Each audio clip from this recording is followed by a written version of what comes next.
শত্রু যদি বারবার ক্ষতি করতে থাকে বা গুপ্ত শত্রু পেছন থেকে আপনার ক্ষতি করে চলেছে, সেটা পরিবারের ভেতরে হোক বা পরিবারের বাইরে হোক, অনেক সময় এই শত্রু বা গুপ্ত শত্রুর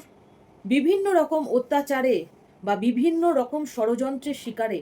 আমাদের জীবনে অনেক রকম বড় বড় ক্ষতির আকার নেয়, এবং যে ক্ষতি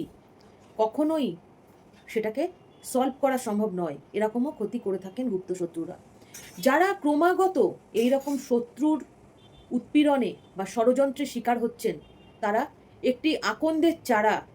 শনিবার বা মঙ্গলবার এনে সেটাকে একটি টবের মধ্যে বসিয়ে আপনার সদর দরজা তার সামনে রেখে দিন এবং গাছটিকে প্রতিনিয়ত যত্ন করে বাঁচিয়ে রাখবেন। এই গাছটি যতক্ষণ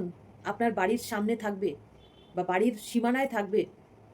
বা আপনার ঘরের সীমানায় থাকবে, ততক্ষণ কিন্তু শত্রু আপনার কোনো ক্ষতি করতে পারবে না।